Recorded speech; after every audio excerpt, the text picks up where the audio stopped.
Guadeloupe, 1881. Sur les hauteurs brûlantes de Basse-Terre, entre les collines du Baillif et les vallées de Bananier, s'étendait l'habitation Saint-Roch, une des plus anciennes propriétés sucrières de l'île. Les bâtiments de pierre grise portaient encore les marques de l'ancien temps, la suie des fours, les crochets rouillés des moulins, les ombres des chênes effacées par la pluie. Officiellement, l'esclavage avait été aboli depuis plus de 30 ans, mais ici, dans cette maison, rien ne semblait avoir changé. Les hommes travaillaient encore du lever du jour jusqu'à la nuit. Les femmes pliaient les draps des maîtres avec le même silence hérité de leur mère. On disait que le vent du soir passait entre les cannes pour rappeler les noms oubliés. Le maître du domaine, le colonel Henri de Saint-Roch, était un homme à la fois puissant et craint. Vétéran de l'armée impériale, décoré de la Légion d'honneur, il avait quitté la France après la chute du Second Empire pour reconstruire ici, sur cette terre lointaine, un petit royaume d'ordre et de respectabilité. Son uniforme pendait encore dans son armoire comme un souvenir d'autorité, et son pas dans les couloirs gardait la régularité d'un commandement. Sous son toit, chaque respiration semblait devoir lui appartenir. À ses côtés vivait Madame Élisabeth de Saint-Roch, 28 ans, née à Bordeaux dans une famille de négociants ruinés. On l'avait mariée à Henri pour effacer une dette et sauver un nom. Son mariage, scellé dans la pierre d'une église froide de Fort-de-France, n'avait jamais connu ni passion ni tendresse. Elle était devenue, à son tour, un bien du domaine. Une femme aux mains fines, au regard triste, qui se promenait seule le soir dans les allées, surveillée de loin par les domestiques. Les habitants de Basse-Terre l'appelaient la belle Blanche du silence.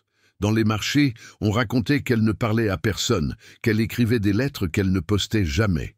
On disait aussi qu'elle passait des heures à regarder la mer depuis la véranda, attendant un navire qui ne viendrait plus. Le colonel, lui, ne s'intéressait guère à sa femme. Il se levait à l'aube, prenait son café noir sans un mot, puis descendait au champ. Le soir, il rentrait, buvait du rhum vieux, lisait le courrier colonial et s'endormait dans le fauteuil du salon. Entre eux, il n'y avait plus de dialogue depuis des années. Seulement une politesse sèche, un rituel sans âme. Pour Élisabeth, la vie s'était figée. Chaque jour ressemblait au précédent, rythmé par la cloche du moulin et le chant lointain des hommes dans les champs de canne. Elle se sentait prisonnière d'une cage dorée, une femme éduquée réduite au rôle d'ornement. Son unique distraction était la lecture, les livres envoyés de France par sa sœur cadette, les journaux des colonies, les poèmes qu'elle recopait dans un cahier de cuir brun. Ce cahier, elle le cachait dans le tiroir de son secrétaire avec une clé qu'elle portait autour du cou. Parfois, le soir, elle descendait jusqu'à la cour où les ouvriers s'attardaient après le travail. Elle observait, à distance, les conversations, les rires, les gestes libres que la société lui interdisait. C'est là qu'elle vit pour la première fois Mathieu, le palefrenier, un homme à la peau sombre, aux épaules solides, qui parlait doucement à un cheval blessé. Il avait ce calme des hommes qui savent se taire. Puis Joseph, le charpentier, mince, les mains tachées de résine, qui chantait en réparant une roue. Et enfin Baptiste, le cuisinier, plus âgé, les yeux rieurs, qui racontait des histoires en créole autour du feu. Ces trois-là formaient une étrange fraternité, libre depuis l'abolition, mais toujours liée à la terre qui les avait enchaînés. Ils travaillaient avec une dignité tranquille, sans humilité servile, et cette attitude, plus que tout, fascinait Élisabeth. Une nuit, incapable de dormir, elle sortit sur la terrasse. La lune baignait les champs d'une lumière bleue. Au loin, elle vit des ombres se mouvoir près de la forge. Mathieu, Joseph et Baptiste discutaient à voix basse, riant parfois. Elle resta là longtemps, cachée derrière le rideau, à écouter ce murmure d'hommes libres. Ce rire, simple et vrai, lui fit mal, car elle comprit soudain qu'elle ne riait plus depuis son arrivée sur l'île. Le lendemain, elle demanda au colonel « Pourquoi gardez-vous encore ces hommes? Ils pourraient partir. »« Partir où ?» répondit-il sèchement. « Ils n'ont rien. Ils ont leur liberté. » La liberté ne nourrit personne, Élisabeth. Seule la discipline nourrit. Elle ne répliqua pas. Mais cette phrase resta en elle comme une écharde. Les jours suivants, elle chercha des prétextes pour croiser les trois hommes. Une selle à réparer, un meuble à déplacer, une recette à demander. Chacun d'eux la saluait avec respect, sans servilité. Et plus elle leur parlait, plus elle découvrait ce que son mari ne lui avait jamais donné, l'écoute, la parole, la chaleur humaine. Ces hommes, qu'on lui avait appris à ignorer, pensaient, lisaient, écrivaient. Mathieu tenait un petit journal de travail. Joseph connaissait des poèmes créoles. Baptiste citait parfois Rousseau, qu'il avait lu dans un vieux livre trouvé dans les ordures du colonel. Élisabeth sentit naître en elle une curiosité dangereuse. Dans un monde figé, le simple fait de parler devenait une transgression, et ce qu'elle cherchait au fond d'elle, ce n'était pas l'amour, c'était la vie. Au village, les rumeurs commencèrent déjà à courir. On disait que Madame de Saint-Roch avait l'oreille tendre pour les hommes de couleur. Léonie, la vieille servante créole, surprit un jour un sourire entre elle et Mathieu et en parla au colonel. Mais celui-ci éclata de rire. « Ma femme, avec ces gens. Vous rêvez, Léonie. » Il ne savait pas que les rêves, parfois, annoncent les tempêtes. Un soir, un orage éclata sur l'île. La pluie battait les toits, la mer grondait au loin. Élisabeth, seule dans sa chambre, se leva pour fermer les volets. En bas, dans la cour, la forge encore allumée jetait une lumière rouge sur la boue. Trois silhouettes y passèrent, brèves, dansantes. Elle posa la main sur la vitre froide, le cœur battant. Pour la première fois depuis des années, elle sentit la peur et le désir.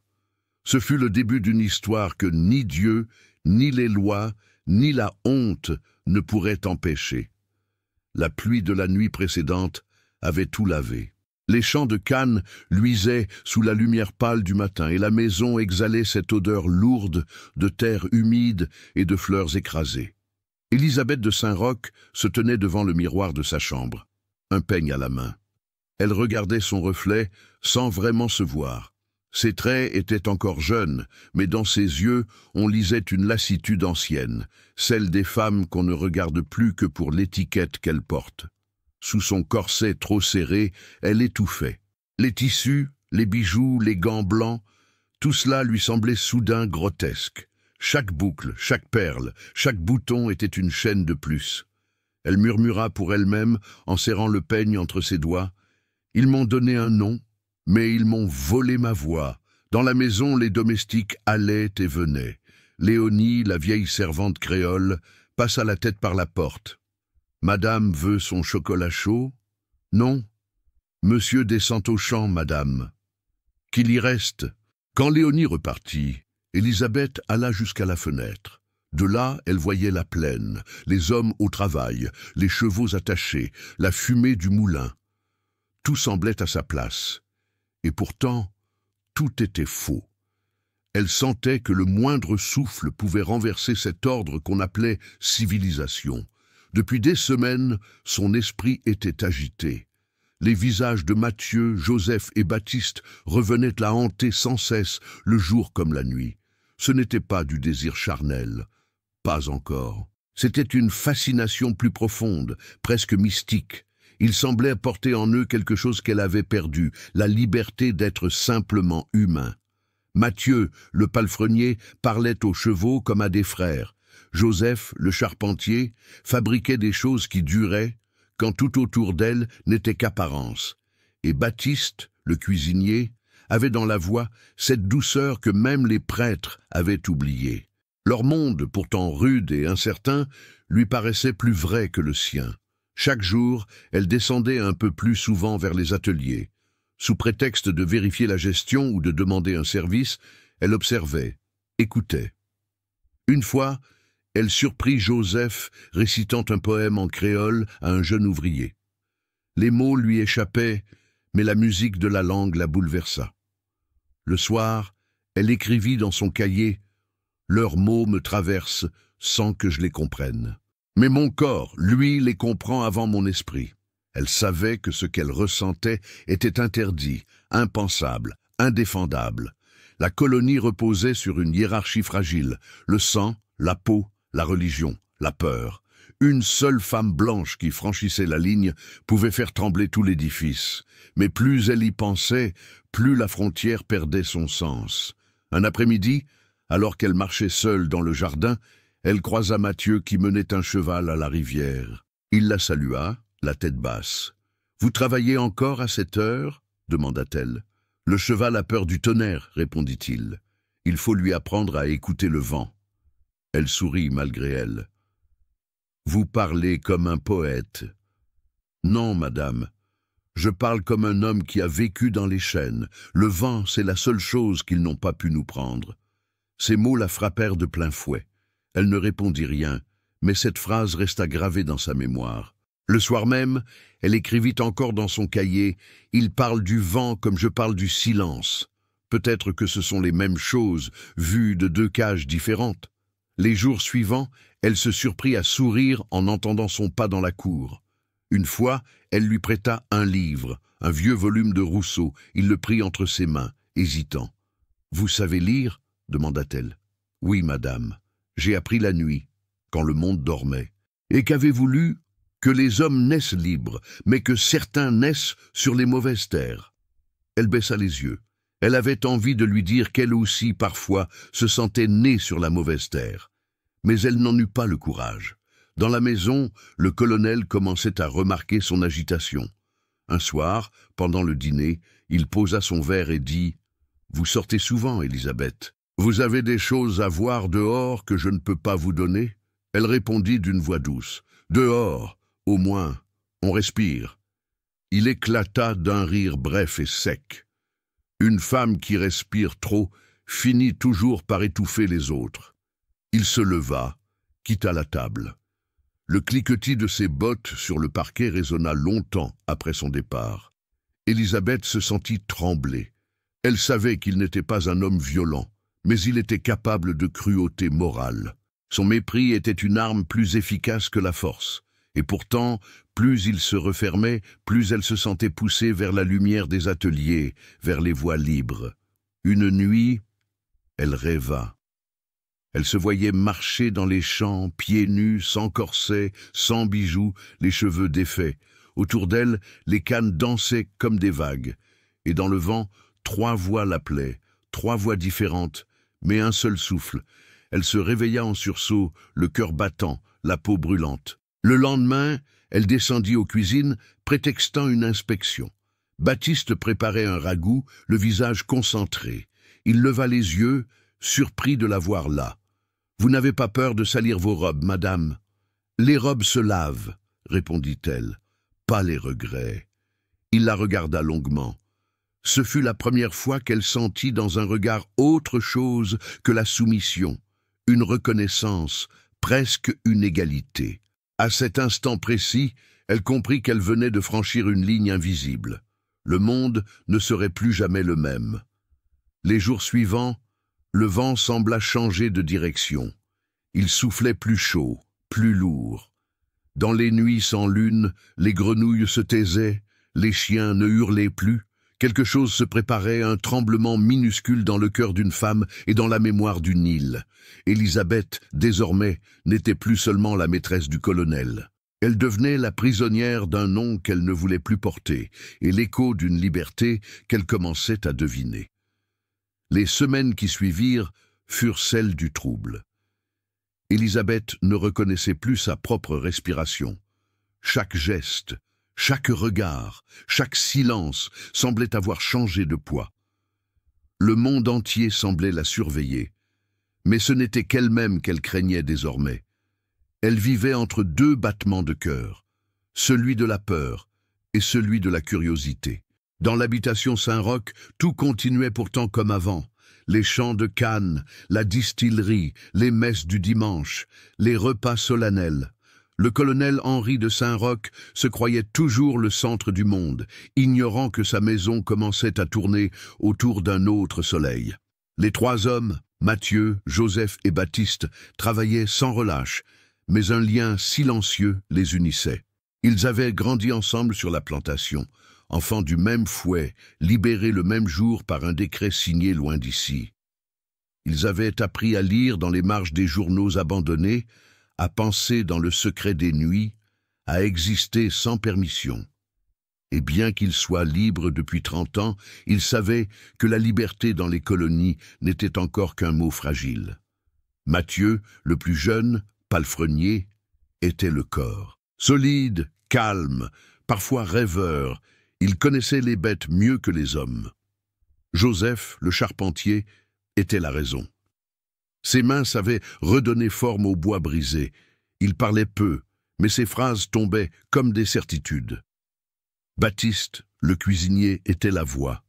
Toujours un mot pour apaiser, une histoire pour faire rire, un chant pour rappeler que le monde pouvait encore être beau. Élisabeth les observait depuis la galerie. Il ne savait pas, ou faisait semblant de ne pas savoir, qu'elle les regardait. Chaque après-midi, elle prétextait une inspection ou un besoin futile pour descendre jusqu'à la cour. Et chaque jour, elle en apprenait un peu plus sur eux, sur cette humanité qu'on lui avait toujours dite inférieure. Une fois, elle surprit Mathieu qui soignait la jambe blessée d'un cheval.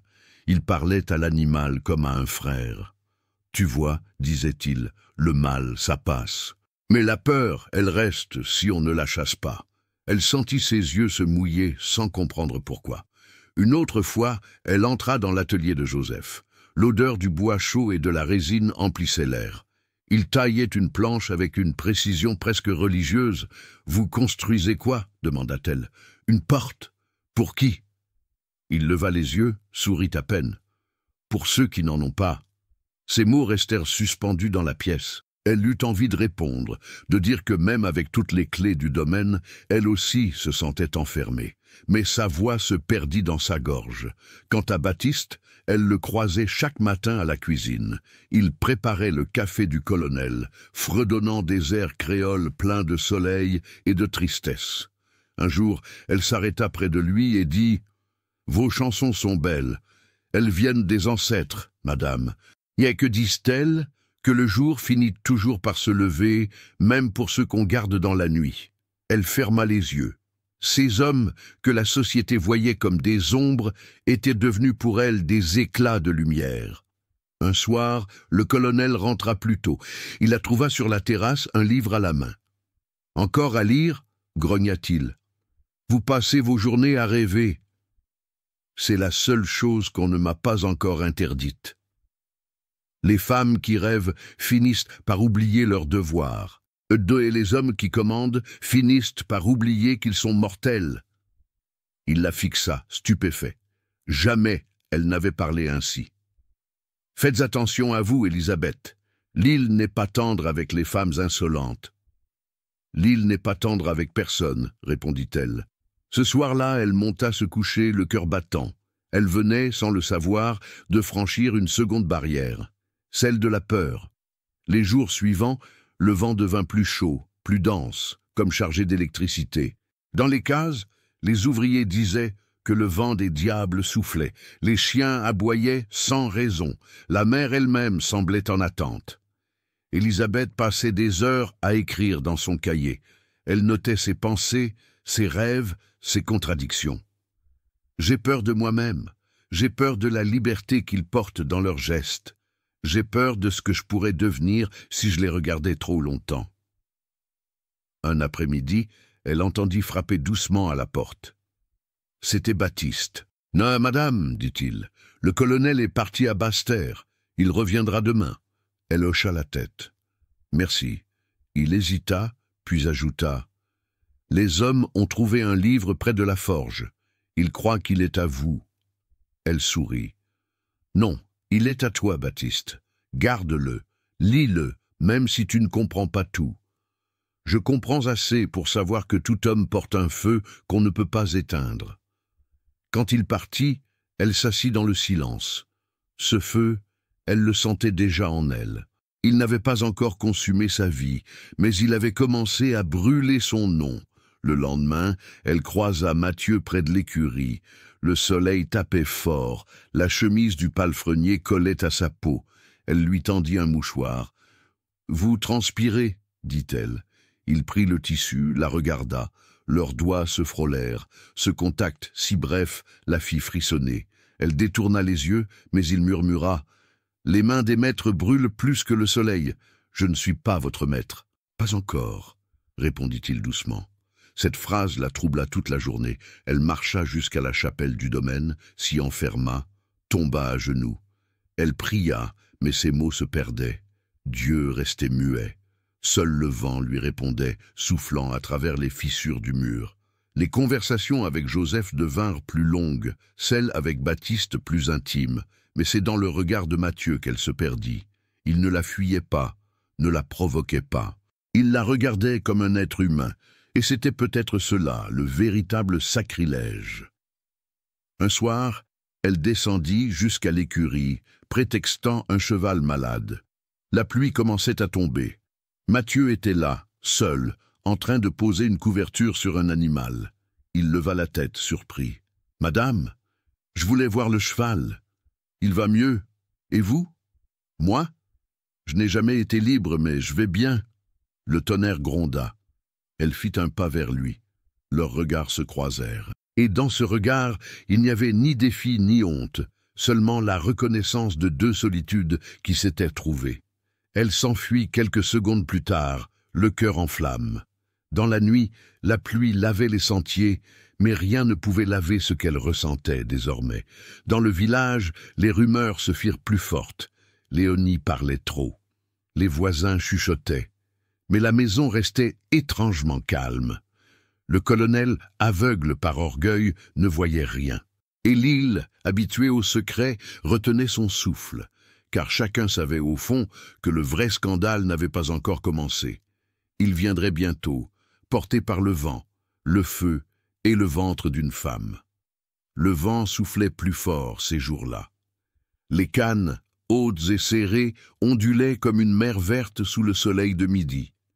L'air avait cette lourdeur étrange qui précède les orages, quand chaque respiration semble plus épaisse, plus dangereuse. C'était l'été de 1881, celui où la Guadeloupe allait apprendre qu'aucune loi ne peut contenir un cœur qui se réveille.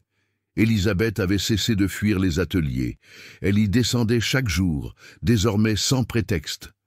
Au début, les hommes la regardaient avec gêne, mais peu à peu, la méfiance s'effaça. Elle venait s'asseoir sur une pierre, écoutait leurs conversations, parfois intervenait. La première fois qu'elle parla de littérature avec eux, le silence fut si lourd qu'on aurait pu entendre le battement de leur cœur. « Vous lisez Rousseau » demanda Joseph, un soir, étonné. « Oui. Et vous ?»« Un peu. Il parle comme si la liberté était une invention. Chez nous, c'est une mémoire. » Baptiste ajouta, en essuyant ses mains couvertes de farine. « Les Blancs écrivent pour comprendre la liberté. Nous, on la chante pour ne pas l'oublier. » Elle resta sans voix.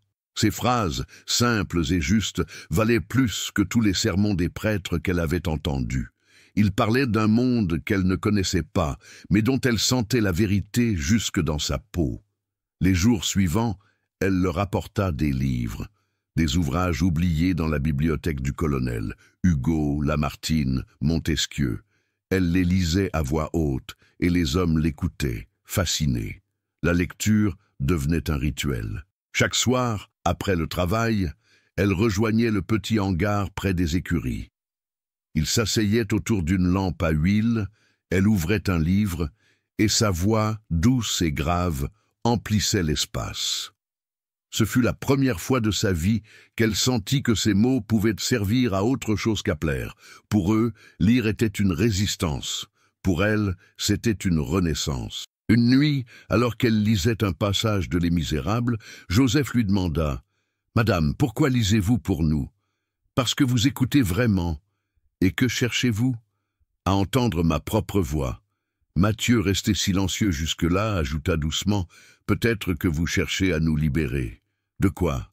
De vous-même. » Elle sentit son cœur s'arrêter un instant. Il ne souriait pas. Il disait la vérité nue, sans ironie. Le lendemain, elle ne vint pas. Elle resta dans sa chambre, le cahier ouvert sur les genoux, la plume tremblante. Ils m'ont parlé comme à une égale, et cela me fait peur, pas parce qu'ils ont franchi une limite, mais parce qu'ils m'ont rendue vivante. Elle pensa à son mari, au colonel Henry, à sa froideur, à son mépris, à son silence. Depuis des années, il la voyait comme une propriété, un portrait vivant accroché à son nom. Elle se demanda si, quelque part, Dieu lui-même ne l'avait pas oublié. Mais dans ses voix d'homme libre, elle avait entendu quelque chose de sacré, la dignité d'exister malgré tout. Une semaine plus tard, elle retourna les voir. La chaleur était étouffante. Le soir tombait lentement, colorant le ciel de rouge. Elle apportait un livre de poèmes de Victor Hugo. Elle lut quelques vers, la voix tremblante. Ceux qui vivent, ce sont ceux qui luttent, ce sont ceux dont un dessein ferme emplit l'âme et le front.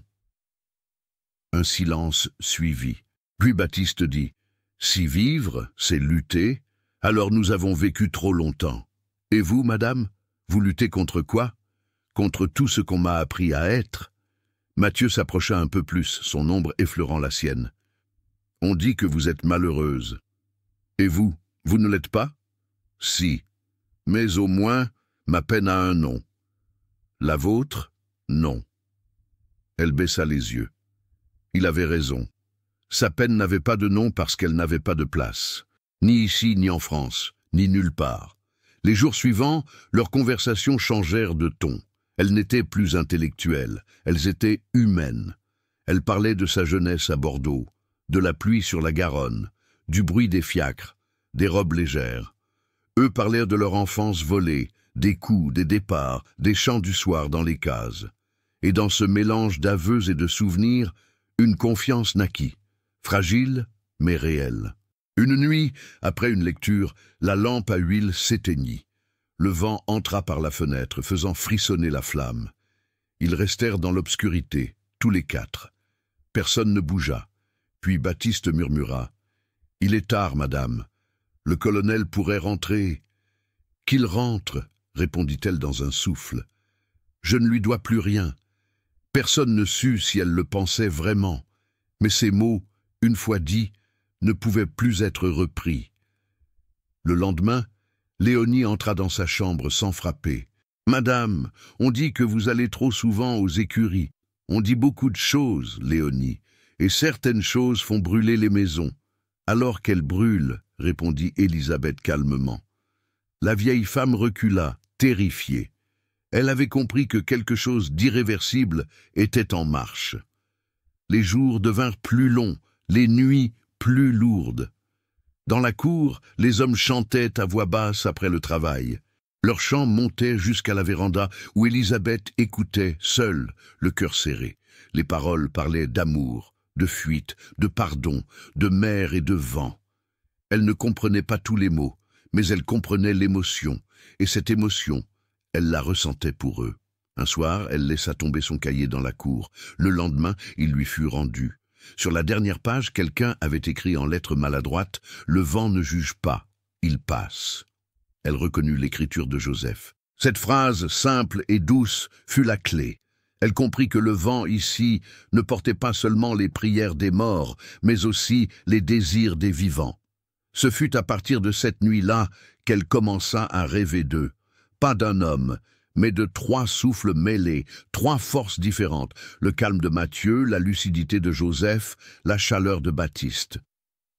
Elle les voyait marcher ensemble dans ses songes, et elle, au centre, ni maîtresse, ni captive. Libre, vivante. Elle savait que la ligne qu'elle avait franchie dans son esprit finirait par l'être dans la chair, mais elle ne cherchait plus à l'éviter. Car parfois, pécher, c'est seulement se souvenir qu'on a encore une âme. La saison des pluies était revenue. Chaque soir, le ciel se couvrait d'un manteau violet avant de se déchirer en torrent. La maison semblait respirer plus lentement, saturée d'humidité et de secret. Même les murs suintaient le silence. Depuis des semaines, les lectures avaient cessé. Les livres étaient restés sur la table, la lampe éteinte, mais entre eux, tout continuait, invisible, brûlant, irrésistible. Les mots avaient cédé la place aux regards, les regards au silence. Et dans ces silences, quelque chose de vivant s'était mis à battre. Élisabeth dormait mal. La nuit, elle se retournait sans cesse, les draps collés à sa peau par la chaleur. Dans ses rêves, 3 ombres la poursuivaient, sans visage, mais avec des mains vivantes, réelles, pleines de mémoire. Elle se réveillait en sueur, honteuse et bouleversée, comme si Dieu lui-même avait assisté à ses songes. Un soir, la pluie tomba plus fort que jamais. Le colonel était parti pour quelques jours à Basse-Terre, convoqué par le gouverneur. La maison était vide, les servantes endormies. Dans la cour, le tonnerre grondait. La forge rougeoyait encore. Élisabeth descendit l'escalier, pieds nus, la robe légère. Elle marchait comme en transe, portée par un vent intérieur plus fort que la tempête dehors. Elle traversa la galerie, poussa la porte des écuries. La lumière tremblotante d'une lampe vacillait. Mathieu était là, seul, en train d'attacher un cheval nerveux. Il leva la tête, surpris. « Madame ?» Elle ne répondit pas. L'eau ruisselait de ses cheveux, sa robe collait à son corps. Le bruit de la pluie couvrait tout. « Vous devriez rentrer, » dit-il doucement. « Je ne veux plus rentrer. » Ces mots tombèrent entre eux comme une confession. Le cheval renâcla, le vent fit claquer la porte. Élisabeth fit un pas, puis un autre. Il voulut reculer, mais elle posa une main sur son bras. Le contact fut bref, mais le monde sembla s'arrêter. Leurs regards se croisèrent, ni domination, ni soumission. Une égalité nue, terrible, dangereuse. Mathieu murmura « Si quelqu'un nous voit, il n'y a que Dieu. » Et Dieu ferme les yeux quand il pleut. Il la regarda longtemps, puis laissa tomber la bride. Le cheval s'apaisa. Et dans ce grondement d'orage, dans cette lumière rouge et or, ils s'approchèrent comme 2 naufragés se reconnaissant dans la tempête. Le premier baiser fut hésitant, presque craintif. Puis la peur s'effaça, remplacée par la nécessité. Leurs gestes n'étaient pas ceux d'un désir brutal, mais d'une faim ancienne, celle de se sentir exister. Il ne s'agissait plus de corps, mais d'âme qui refusait de rester morte. Quand elle quitta l'écurie, des heures plus tard, la pluie s'était arrêtée. L'aube commençait à blanchir le ciel. Elle marcha lentement vers la maison, les jambes tremblantes, le cœur battant. Elle n'avait pas honte, elle avait peur, peur du monde, mais pas d'elle. Les jours suivants, elle évita Mathieu. Mais la maison entière semblait parler pour eux. Chaque bruit, chaque odeur, chaque rayon de soleil portait le souvenir de cette nuit. Elle se surprit à sourire en silence, à poser la main sur son ventre sans raison. Mais quelque chose d'autre naissait aussi, une culpabilité étrange, douce et douloureuse. Un soir, alors qu'elle observait la mer depuis la véranda, Baptiste s'approcha. Il portait un plateau, prétexte maladroit. « Vous n'avez pas mangé, madame. »« Je n'ai pas faim. »« Alors laissez-moi vous tenir compagnie. » Elle hocha la tête. Ils restèrent un long moment sans parler. Puis il dit, la voix basse, « Le colonel partira de nouveau demain. »« Oui. Et vous? Vous resterez ici à regarder la mer? » La mer est moins cruelle que les hommes. Pas tous. Elle le regarda. Il tenait son chapeau dans les mains, humble, mais son regard ne fuyait pas. C'était un regard d'homme, pas de serviteur. Elle sentit un vertige. Cet homme, différent de Mathieu, portait une chaleur tranquille, une sagesse qu'elle n'avait jamais connue. Elle baissa les yeux, il effleura sa main du bout des doigts. Un frisson la traversa. Ce fut bref, silencieux, presque irréel. Mais cette fois, elle comprit qu'il ne s'agissait plus d'un hasard. C'était une suite, un fil invisible qui liait leur destin. Les semaines passèrent, les pluies cessèrent, laissant derrière elles un air lourd, saturé d'odeur. Le colonel, de plus en plus absorbé par ses affaires, ne remarquait rien. Élisabeth, elle, vivait dans une fièvre douce. Elle passait des heures dans le jardin, à lire ou à écrire, entourée de voix qu'elle ne pouvait plus faire taire. Un soir, Joseph vint réparer la balustrade de la véranda. Elle l'observait en silence. Ses gestes étaient précis, presque tendres. « Vous travaillez bien, dit-elle. On répare ce qu'on peut, madame. Et ce qu'on ne peut pas, on le laisse ouvert pour que le vent passe. Elle sourit tristement. Vous parlez comme un philosophe. J'ai appris à penser en silence. C'est la seule école que nous avions. Quand il leva les yeux, leur visage était si proche qu'elle sentit son souffle. Ce n'était pas la même chaleur qu'avec Matthieu, ni la même douceur qu'avec Baptiste. C'était autre chose, une compréhension, une égalité d'âme. Le soir suivant, elle rêva qu'elle marchait sur la plage, nue, la mer à ses pieds, et que 3 mains se tendaient vers elle. Une pour la guider, une pour la soutenir, une pour la retenir. Et dans le vent, elle entendait une seule phrase, « Aucune cage n'est éternelle ». Dans les semaines qui suivirent, le scandale prit cher. Elle partagea, à des moments différents, la tendresse, la confiance et le feu avec les 3 hommes. Jamais ensemble, jamais dans le mensonge. Chacun fut un miroir différent de ce qu'elle avait perdu. Le courage avec Matthieu, la paix avec Baptiste, la vérité avec Joseph. Elle ne savait plus si c'était de l'amour ou une révolte. Mais elle sentait au fond d'elle que ce qu'elle vivait n'était ni sale ni impie. C'était un acte de mémoire, le refus de continuer à être morte dans un monde vivant. Léonie remarqua les changements. La lumière dans ses yeux, son pas plus léger, ses absences. Une nuit, elle la suivit discrètement. Quand elle comprit, elle tomba à genoux, priant la Vierge de sauver la maison du feu. Mais il était trop tard. Le feu brûlait déjà, invisible, sous la peau d'une femme. Un soir, alors que la lune montait sur la mer, Élisabeth écrivit dans son cahier « Je n'appartiens plus à aucun homme, ni à aucune loi. J'ai aimé 3 fois, et dans chacun d'eux, j'ai retrouvé un morceau de moi-même. Si Dieu me condamne, qu'il me condamne à vivre. » Elle posa la plume, souffla la lampe, et la nuit, dehors, sembla s'incliner devant elle. Le mois de juin 1881 arriva, lourd et humide. L'air, saturé de pluie et de sucre, collait à la peau, comme un souvenir qu'on ne peut pas laver. L'habitation Saint-Roch semblait figée dans une étrange attente. Les oiseaux se taisaient, les ouvriers travaillaient plus lentement, et même les chevaux, d'ordinaire nerveux, restaient immobiles sous le soleil blanc. Élisabeth, elle, vivait dans un vertige. Depuis quelques semaines, son corps lui échappait. Ses mains tremblaient, ses seins étaient douloureux, ses nuits agitées. Elle avait d'abord cru à la fatigue ou à la chaleur, mais au fond d'elle, elle savait. Un matin, alors qu'elle se penchait pour cueillir une fleur, un vertige la prit. Elle posa une main sur son ventre et la certitude la traversa comme un éclair. Elle s'assit sur le sol, le souffle coupé. Les larmes vinrent sans bruit. Ce n'était pas de la joie ni de la honte, c'était un mélange de tout, la peur, la mémoire, la tendresse, la fatalité. Elle murmura, la voix cassée, « Seigneur, pourquoi moi ?» Mais la réponse ne vint pas, car Dieu, depuis quelque temps, semblait s'être retiré de cette maison.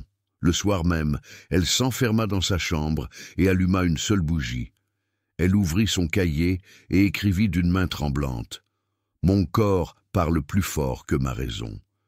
Je porte en moi la preuve de mon crime et le fruit de ma liberté. Mais de qui est ce souffle? De Matthieu, de Joseph, de Baptiste ou de tous, mêlés dans la même nuit ?»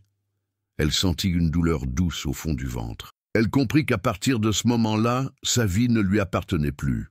Pendant plusieurs jours, elle tenta de cacher sa grossesse. Elle serrait ses corsets plus fort, marchait moins, évitait les regards. Mais la servante Léonie, qui la connaissait depuis des années, remarqua tout. Un matin, en lui apportant le déjeuner, elle posa le plateau sur la table et dit sans la regarder « Madame, il y a des choses qu'on ne peut pas cacher au vent. » Élisabeth leva les yeux. « Que veux-tu dire ? Le vent murmure que madame n'est plus seule dans son corps. » Un silence glacé tomba. Élisabeth ferma les poings. « Si tu dis un mot, Léonie, je ne dirai rien, madame. Mais le vent, lui, parlera toujours. » Quand la servante sortit, Élisabeth resta debout, tremblante. Le monde entier semblait s'être retourné contre elle. Quelques jours plus tard, le colonel revint de Basse-Terre. Il la trouva amaigrie, nerveuse, les yeux fuyants. « Vous êtes malade ?» demanda-t-il. « Non. »« Fatigué. Vous avez mauvaise mine. C'est la chaleur. » Il hocha la tête, méfiant. Depuis quelque temps, il la soupçonnait de quelque chose, sans savoir quoi. Et les rumeurs du village arrivaient jusqu'à lui. La maîtresse trop douce avec les hommes du domaine. La femme qui lit le soir pour les ouvriers. Il interrogea Léonie, qui cette fois céda à la peur. Elle parla.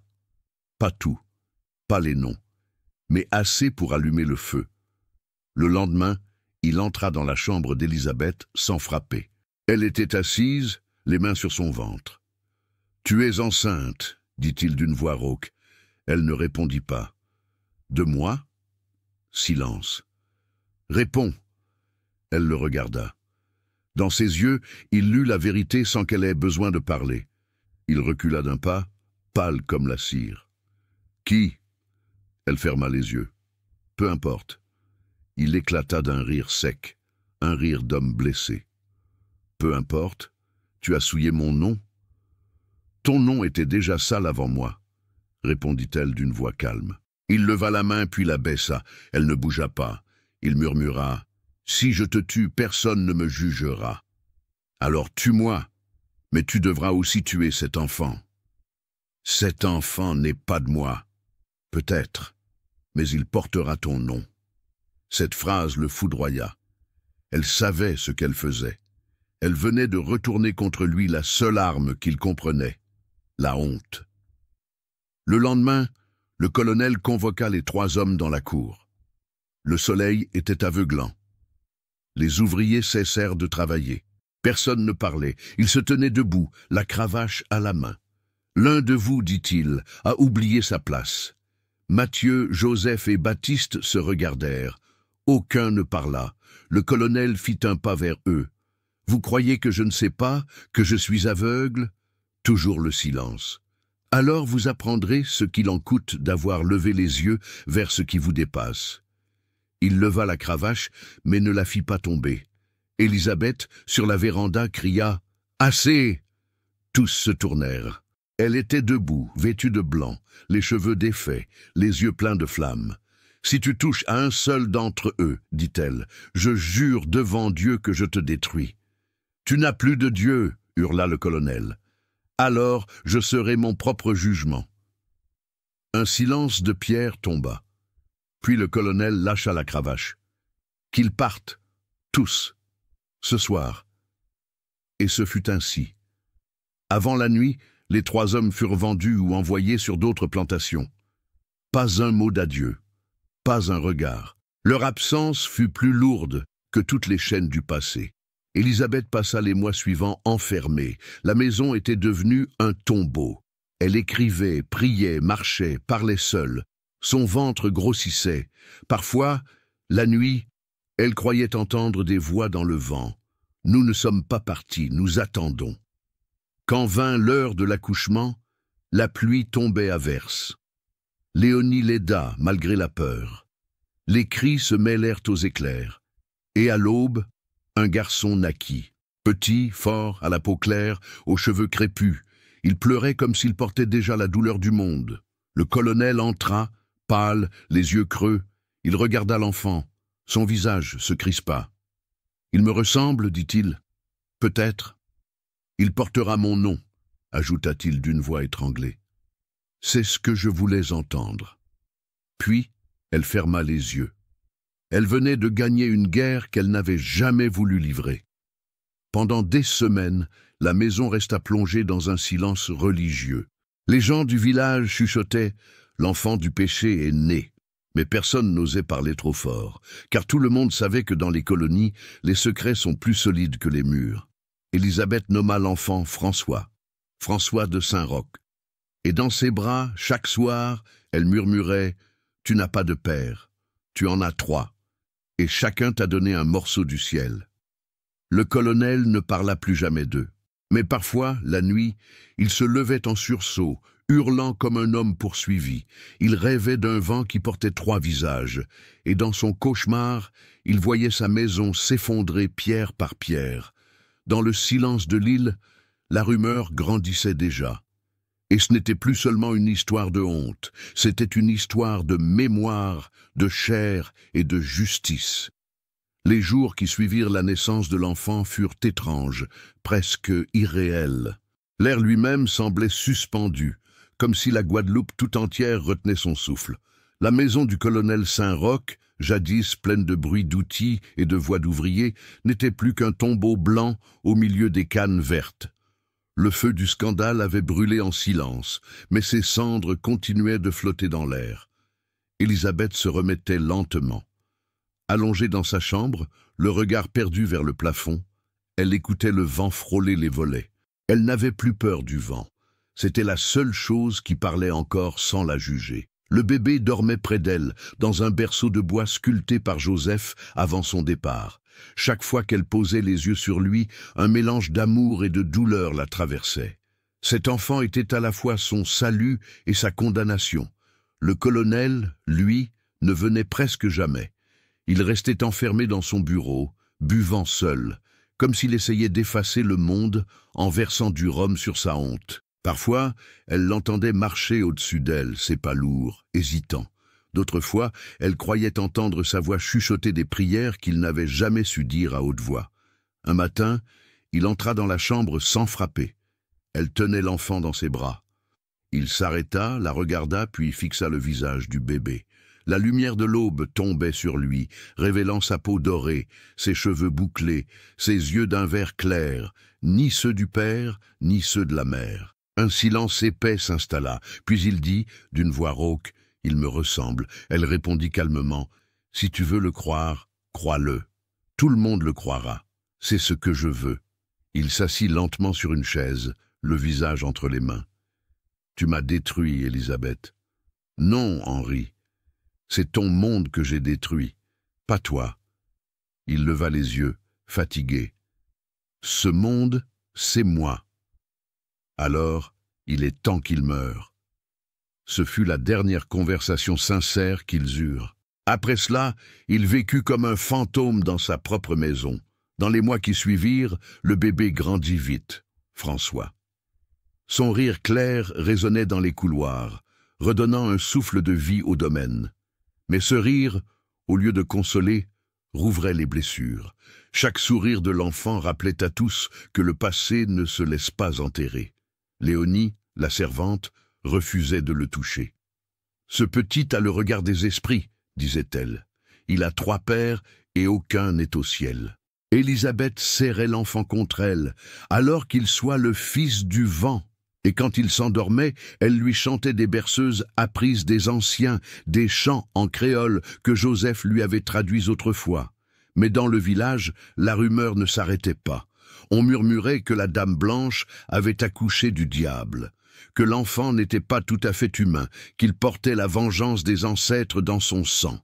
Le curé refusa d'abord de le baptiser. « Cet enfant est né du péché, dit-il. »« Tous les enfants le sont, » répondit Élisabeth, « mais lui au moins n'a pas choisi le sien. » Devant son aplomb, le prêtre céda. Le baptême eut lieu à l'aube, dans une église presque vide. Le colonel était absent. Léonie tenait une bougie, les mains tremblantes. Élisabeth, droite, vêtue de blanc, porta elle-même son fils jusqu'à la cuve baptismale. Quand l'eau bénite toucha la peau du bébé, un coup de tonnerre éclata dehors. Certains crièrent au signe du ciel. Elle sourit. Le ciel nous a entendus. Les années passèrent. François grandit sous la double ombre de la honte et de la légende. Dans la cour, les ouvriers s'arrêtèrent de parler quand il passait. Certains l'appelaient Tivan, le petit vent, comme un présage. Car il avait dans le regard une lumière étrange, une assurance tranquille, presque trop grande pour son âge. Élisabeth l'éduquait elle-même. Elle lui apprit à lire, à écrire, à penser, mais jamais elle ne lui parla de son père. Elle lui disait seulement « Tu viens du vent, mon fils, et le vent ne ment pas. » Le colonel, malade, vieilli, évitait l'enfant. Mais parfois, à table, il le fixait longuement, et un frisson passait sur son visage. Un soir, alors que François avait 7 ans, il posa sa fourchette et demanda « Pourquoi ris-tu tout le temps ? Parce que je suis libre, répondit l'enfant. Le colonel resta muet. Cette phrase, simple, le frappa plus fort que toutes les humiliations du monde. Vers 1888, la santé du colonel déclina. Il marchait avec une canne, parlait seul, se perdait dans les couloirs. Certains soirs, il appelait les 3 noms qu'il avait bannis, Mathieu, Joseph, Baptiste, comme si ses remords étaient devenus des fantômes. Une nuit, Léonie le trouva assis dans le jardin, la chemise ouverte, les yeux perdus. Il disait « Le vent ne pardonne pas ». Quelques jours plus tard, il mourut dans son sommeil. Aucune cérémonie, aucun discours. Élisabeth fit enterrer le corps derrière la chapelle, sans prêtre, sans croix. « Le ciel jugera ce qu'il mérite », dit-elle simplement. Le lendemain, elle prit le registre de succession, écrivit de sa main « François de Saint-Roch, héritier unique du domaine Saint-Roch », et dans la marge, en plus petit, « Né du feu et du silence ». Après la mort du colonel, Élisabeth retrouva une paix fragile. Mais la société, elle, n'oubliait pas. Les familles blanches de Basse-Terre cessèrent de la saluer. À la messe, on l'ignorait. Elle s'en moquait. Son royaume, désormais, se limitait à ce domaine, à cet enfant, à cette mémoire. Un soir, alors que François dormait, elle s'assit près de la fenêtre ouverte. Le vent soufflait fort. Elle ferma les yeux et crut entendre 3 voix mêlées dans la nuit, des voix qu'elle n'avait pas entendues depuis des années. « Nous sommes là. Regarde ce qu'il devient. » Elle pleura longtemps, puis elle murmura « Oui, je vois. Il est la somme de nos fautes et de nos espérances. » À 11 ans, François commença à poser des questions. « Pourquoi je ne vois jamais les amis de papa? Parce qu'ils sont partis. Où? Là où le vent les a emportés. Et ils reviendront? Peut-être, quand tu seras assez grand pour les reconnaître. » Ces mots, il ne les oublia jamais. Les années suivantes, Élisabeth vieillit prématurément. Ses cheveux blanchirent, ses mains tremblaient, mais dans ses yeux, la flamme demeurait. Elle regardait son fils devenir un homme avec la fierté muette des mères qui savent qu'elles ont trahi pour donner la vie. Chaque fois qu'il riait, elle revoyait les 3 visages. Et dans le murmure du vent, elle entendait encore « Nous ne sommes pas morts, nous avons seulement changé de peau ». Le silence du sang devint le secret le mieux gardé de l'île. Personne n'en parlait, mais tout le monde le savait. Et dans la mémoire collective, l'histoire de la Dame Blanche et de ses 3 amours prit la forme d'une légende. Certains disaient qu'elle avait été maudite, d'autres qu'elle avait été bénie, mais tous s'accordaient sur une chose. Le vent de Saint-Roch ne soufflait jamais sans murmurer un nom. L'année 1895 arriva comme un orage contenu. Sur l'habitation Saint-Roch, les saisons passaient sans joie ni désordre. La canne poussait, la mer grondait, et la montagne gardait ses secrets. Mais dans la grande maison blanche, quelque chose s'était figé, un silence profond, un de ceux qui ne viennent pas de la paix mais du poids du passé. François de Saint-Roch avait 21 ans. Grand, les épaules solides, la peau dorée comme le miel des tropiques. Son regard vert avait la même intensité que celui de sa mère, calme en surface, mais dangereux pour ceux qui savaient lire au fond. On disait de lui qu'il parlait peu, mais que chaque mot comptait. Les ouvriers du domaine le respectaient, sans savoir pourquoi. Les familles blanches, elles, le toléraient, sans jamais oublier son origine. Il avait hérité du domaine à la mort du colonel, mais les terres, les machines, les dettes, tout cela n'était rien comparé au poids du nom. De Saint-Roch, un nom qu'il portait avec fierté, mais qui brûlait sa bouche à chaque fois qu'il le prononçait. Il savait que derrière ce nom se cachait un secret. Depuis l'enfance, il l'avait senti sans jamais qu'on le lui dise. Les vieilles femmes du village se signaient quand il passait.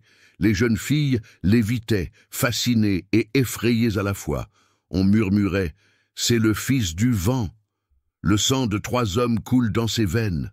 Il avait grandi dans les murmures, et le murmure était devenu sa langue maternelle. Sa mère, Élisabeth, vivait encore, mais son corps s'éteignait lentement.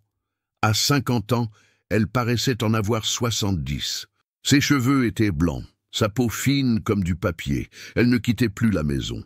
Chaque soir, elle s'asseyait sur la véranda, face à la mer, et écrivait dans son cahier noir, celui qu'elle gardait toujours près d'elle. François l'observait, fasciné et inquiet. Un soir, il s'approcha. « Mère, dit-il, à quoi écrivez-vous encore ? À ceux que j'ai aimés. Ils sont morts. Non, ils dorment dans le vent. » Il fronça les sourcils. « Vous parlez souvent du vent. Mais le vent, c'est quoi pour vous ? C'est la seule chose qu'on ne peut pas posséder. » Il resta silencieux, troublé. Depuis des années, il sentait qu'une vérité se cachait dans ses mots. Mais chaque fois qu'il essayait de la saisir, elle lui échappait. Un jour, alors qu'il classait de vieux papiers dans le bureau du colonel, il tomba sur un carnet jauni. Les pages portaient une écriture fine, tremblée. C'était un inventaire de vente d'esclaves affranchis, daté de 1881. 3 noms étaient barrés d'une encre noire, Mathieu, Joseph, Baptiste, et en marge la mention « transféré selon décision du propriétaire ». François sentit son cœur s'arrêter. Ces noms, il ne les connaissait pas, mais quelque chose en lui réagit, comme si son sang reconnaissait un écho. Il monta en courant jusqu'à la chambre de sa mère. Elle écrivait, le visage pâle. « Mère, qui était-il » Elle leva les yeux, et le silence s'abattit comme une sentence. « Pourquoi veux-tu savoir ?»« Parce que c'est mon nom qu'ils ont effacé. Ce n'est pas ton nom, c'est le leur. » Il posa le carnet sur ses genoux. « Dites-moi la vérité. Tu n'es pas prêt. Je le suis depuis ma naissance. » Elle ferma le cahier lentement, puis dit « Si tu veux la vérité, sache qu'elle ne t'apportera pas la paix. » Cette nuit-là, il ne dormit pas. Le vent soufflait fort. Il se leva, sortit, marcha jusqu'à la chapelle abandonnée. Sur la pierre du colonel, il murmura « Tu n'étais pas mon père, et tu le savais. » Puis il leva les yeux vers le ciel et cria « Alors qui ?» Le vent répondit par un grondement, comme une voix multiple. François sentit une larme lui échapper. C'était la première fois qu'il pleurait depuis l'enfance. Le lendemain, il força la porte du bureau de sa mère. Elle dormait dans son fauteuil, le cahier noir ouvert sur ses genoux. Il lut. Et tout devint clair. Les pages racontaient tout. Les lectures interdites, les conversations du soir, la nuit de la pluie, les 3 visages. Chaque mot respirait la passion et la douleur. C'était l'histoire d'une femme qui avait aimé, non pour pécher, mais pour vivre. Il lut jusqu'à l'aube, le cœur battant. Quand il arriva à la dernière page, il tremblait. « Si un jour tu lis ces lignes, mon fils, sache que je t'ai donné la vie, non pas pour réparer une faute, mais pour prouver qu'un amour sincère peut naître même dans la honte. » Il referma le cahier doucement, puis il s'agenouilla près d'elle. « Mère, murmura-t-il, je sais tout. » Elle ouvrit les yeux. Son regard n'était pas surpris. « Et que ressens-tu ? De la gratitude et de la colère. Contre moi, contre ce monde. » Elle sourit faiblement. « Alors tu es vraiment mon fils ?» Les semaines suivantes, il resta près d'elle. Ils parlaient peu. Leur silence était plein de mots qu'il n'avait plus besoin de dire. Un soir, elle lui prit la main. « Tu vas partir, dit-elle. « Où ? Là où le vent t'emmènera, cherche-les. »« Les 3 ? Oui. Pas pour savoir lequel est ton père, mais pour leur dire qu'ils ne sont pas morts en vain. Et si je ne les trouve pas, tu les porteras en toi. Le vent finira par te ramener à eux. » Ces mots furent les derniers qu'elle lui dit avec lucidité. Peu après, sa santé se dégrada. Elle s'endormait souvent devant la mer, parlant à voix basse aux fantômes du passé. François la veillait jour et nuit, comme on garde un feu mourant. Un soir, elle murmura « Quand j'ai aimé, j'ai cru mourir. Et maintenant, je meurs en paix. » Elle ferma les yeux. Le vent entra par la fenêtre ouverte, fit voler les pages du cahier. François sentit une chaleur étrange parcourir la pièce. Il sut alors qu'elle venait de partir. Le lendemain, Il l'enterra au pied du grand manguier. Il grava sur la pierre « Élisabeth de Saint-Roch. Elle a aimé au-delà des lois ». Puis il resta longtemps devant la tombe, immobile, les mains pleines de terre. Le vent soufflait, tiède, apaisé. Et pour la première fois, il n'entendit plus de voix, seulement un souffle, comme un adieu. Il prit le cahier noir, le serra contre son cœur et dit « Je trouverai la vérité, mère, pas pour toi, mais pour que le monde se souvienne. » Quand il descendit vers le port ce jour-là, le soleil se levait sur la mer. Le vent, fidèle, le suivit. La Guadeloupe s'éveillait lentement à un siècle nouveau, mais l'air restait lourd de ses vieilles chaînes. Les plantations se vidaient, les anciens maîtres vieillissaient dans leurs manoirs décrépits, et les jeunes rêvaient d'ailleurs. Parmi eux, François de Saint-Roch faisait ses valises. Il ne partait pas pour fuir, il partait pour comprendre. Depuis la mort de sa mère, le vent ne lui laissait plus de repos. Chaque nuit, il rêvait des mêmes voix. 3 voix d'hommes, mêlées au bruissement des feuilles. Elles disaient « Nous t'attendons, fils du vent.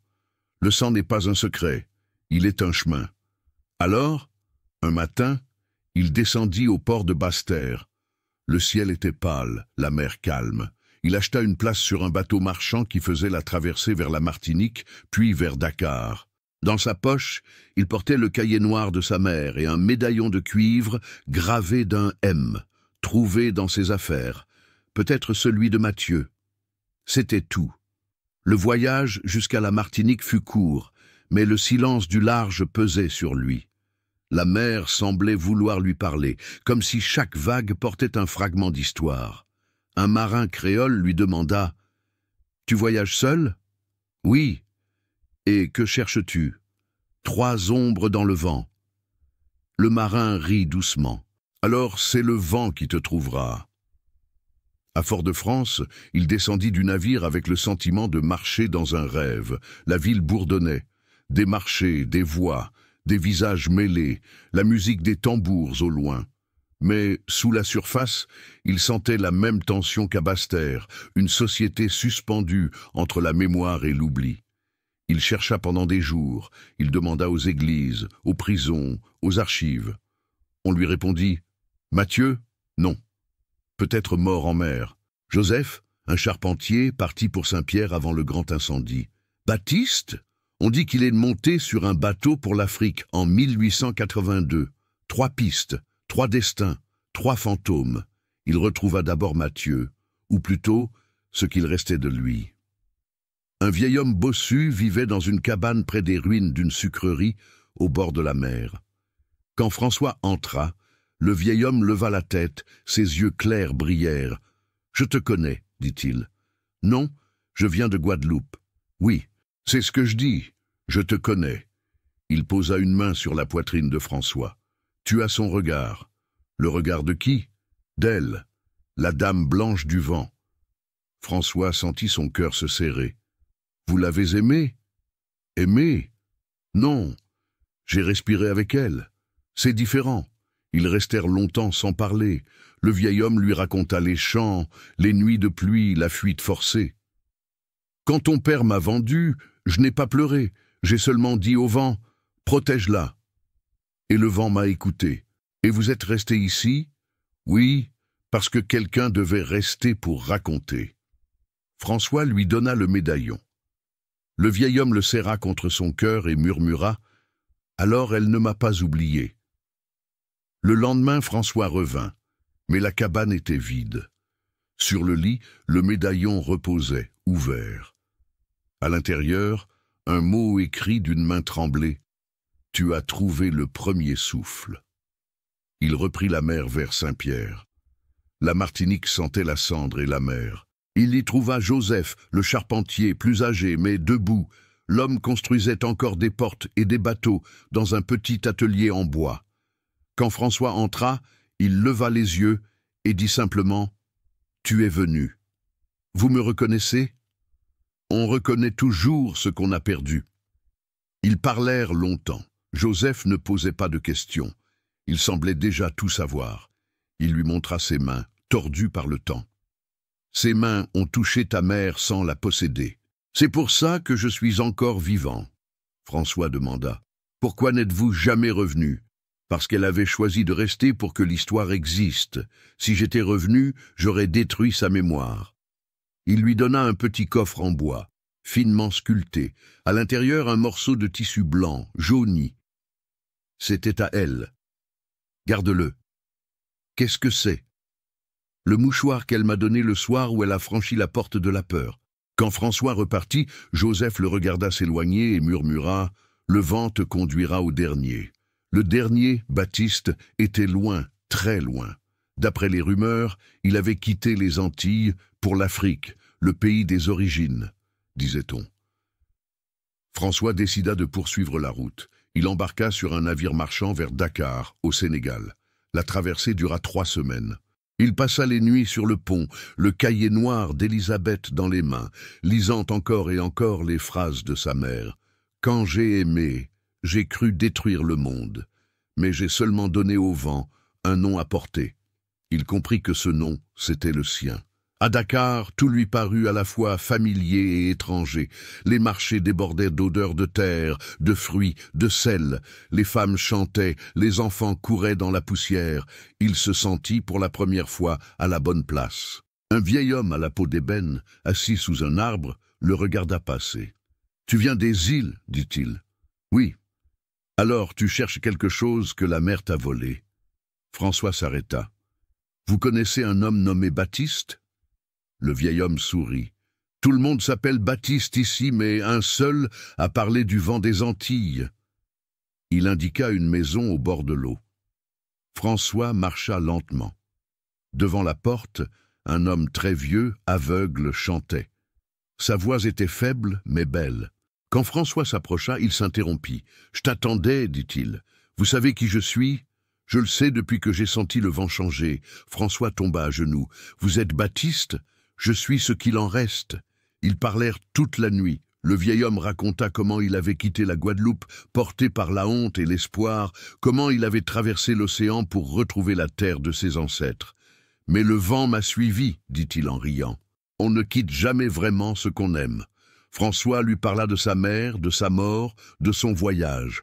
Quand il eut fini, Baptiste murmura « Tu as fait ce que nous n'avons jamais osé faire, lier les mondes. » Il lui prit les mains, les posa contre son visage ridé. « Tu es la preuve que le feu peut engendrer la lumière. » Puis il ajouta d'une voix presque éteinte, « Emmène un peu de cette terre avec toi.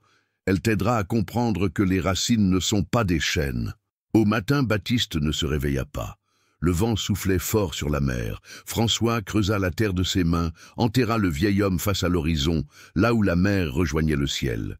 Puis il se leva, prit une poignée de sable rouge et la glissa dans le cahier noir. Il resta encore quelques semaines au Sénégal. Il marchait chaque jour sur la plage, écoutant le vent. Et un soir, il comprit. Le vent n'était pas un hasard. C'était la mémoire du monde. Le souffle de tous ceux qu'on avait réduits au silence, mais qui continuaient de parler à travers lui. Il écrivit dans le cahier « Matthieu était la force, Joseph la conscience, Baptiste la mémoire. Ensemble, ils ont donné un nom au vent. Ce nom, c'est moi. » Puis il ajouta, tout en bas de la page, « L'enfant du vent retourne à la mer, mais ne s'y noie jamais. » Quand il remonta sur le navire pour rentrer, la mer était calme, le ciel immense. Dans les voiles, le vent murmurait des mots anciens, et François ferma les yeux. Il sentit que sa mère était là, que les 3 hommes étaient là, que le monde enfin respirait avec lui. Et quand la côte de la Guadeloupe réapparut à l'horizon, il comprit que sa quête n'était pas terminée, car le vent, lui, ne s'arrête jamais. Le navire entra dans la rade de Basse-Terre au matin du 4 avril 1897. Le vent soufflait fort, gonflant les voiles, comme s'il voulait lui-même ramener François plus vite à terre. Après 6 mois de voyage, la Guadeloupe apparaissait au loin, verte, brûlante, familière, mais différente. L'île semblait plus petite, comme si le monde s'était agrandi. François de Saint-Roch se tenait sur le pont, son cahier noir contre sa poitrine. Il ferma les yeux. Dans le souffle du vent, il crut entendre 4 voix. 3 graves, une douce. « Bienvenue chez toi ». Quand il posa le pied sur le quai, les gens se signèrent. Certains chuchotaient « Le fils du vent est revenu. Il a traversé la mer pour parler aux morts. » Non, pour leur donner la parole. François ne répondit rien. Il monta lentement vers la maison du domaine. L'habitation Saint-Roch l'attendait, couverte de lianes et de poussière. Depuis la mort de sa mère, plus personne n'y vivait. Les fenêtres étaient closes, les volets vermoulus. Mais quand il ouvrit la porte, un courant d'air entra, fit voler les feuilles mortes. Le vent revenait chez lui. Il marcha dans les couloirs, caressa les murs du bout des doigts. Tout était à la fois vide et plein de souvenirs. Le rire d'enfant, les pas d'Élisabeth, la voix du colonel, les odeurs de bois et de rhum. Sur la table du salon, le cahier noir attendait encore, là où il l'avait laissé. Il le posa à côté de ceux qu'il avait remplis pendant son voyage. 2 vies, 2 écritures, 2 mémoires, la sienne et celle de sa mère. Les mois suivants, il resta seul sur le domaine. Il travaillait chaque jour à remettre la maison debout. Mais ce n'était plus pour cultiver le sucre. Le temps du sucre était fini. Il voulait cultiver autre chose, la parole. Il décida d'ouvrir une école pour les enfants du port, pour les fils et filles de ceux qu'on avait oubliés. Il transforma l'ancien entrepôt à sucre en salle de classe. Les murs, noircis par des années de fumée, furent repeints à la chaux. Il posa sur le fronton une planche de bois où il grava « École du vent », fondée pour ceux qu'on n'a jamais écoutés. Au début, on le prit pour un fou, mais les enfants vinrent. Les pêcheurs, les femmes du marché, les anciens ouvriers amenèrent à leurs petits. Ils apprirent à lire, à compter, à écrire leurs noms. Et chaque matin, avant de commencer, François leur faisait lever la tête et dire « Nous sommes le vent. Nous passons, mais nous restons. » Les premiers mois furent difficiles. Les prêtres, les colons, les notables voyaient d'un mauvais œil cette école dirigée par un métis. Mais la volonté de François était calme et ferme. Quand on lui demanda « Pourquoi le fais-tu » il répondit « Parce qu'un jour, ma mère a lu à voix haute pour ceux qu'on ne laissait pas lire. » Et ces mots ont changé le monde. En 1900, son école était devenue un lieu connu dans toute l'île. On y apprenait non seulement à lire, mais à penser, à parler, à se souvenir. Les élèves recopient les phrases d'Élisabeth sur les murs. Le vent ne juge pas, il passe. Aimer, c'est désobéir à la peur. Aucune cage n'est éternelle. Les visiteurs, venus de Fort-de-France, de Cayenne ou même de Paris, regardaient ces mots tracés à la craie par des enfants à la peau sombre et restaient muets. Car dans ce lieu, la honte de l'histoire avait été transformée en souffle. Un soir, alors que le soleil tombait sur la mer, François s'assit sur la véranda. Le vent soufflait fort. Il ouvrit le cahier noir et relut les dernières lignes écrites de la main d'Élisabeth. « Si un jour le vent porte nos voix, qu'il les mêle pour qu'on n'entende plus la faute mais la force. » Il sourit. Sur la table, il déposa 3 objets. Le médaillon de Matthieu, le mouchoir de Joseph et la poignée de terre rouge du Sénégal. Il les rangea ensemble dans une boîte de bois et écrivit dessus « Mémoire du vent ». Les années passèrent, la maison se remplit de rires et de chansons. Les enfants du domaine devenaient professeurs, marins, poètes. Certains disaient que, la nuit, on voyait encore une femme vêtue de blanc marcher entre les rangées de cannes, tenant un livre contre son cœur. Les anciens disaient « C'est la maîtresse du vent. Elle veille sur ceux qui apprennent à parler. » François, lui, vieillissait doucement. Il continuait d'écrire. Son écriture ressemblait de plus en plus à celle de sa mère, fine, penchée, obstinée. Il travaillait à un manuscrit qu'il appela simplement « Histoire d'Élisabeth et des 3 hommes du vent ». C'était une chronique, un témoignage, une prière. Il y racontait tout, sans cacher, sans juger. Il voulait que le monde sache que l'amour, même interdit, peut être une forme de justice. En 1914, quand la guerre éclata en Europe, beaucoup d'hommes de l'île furent envoyés en France. Certains de ses anciens élèves partirent, promettant de revenir. Avant leur départ, ils vinrent le saluer. Il leur donna à chacun une page du cahier noir, déchirée avec soin. « Pour que le vent ne s'éteigne jamais », dit-il.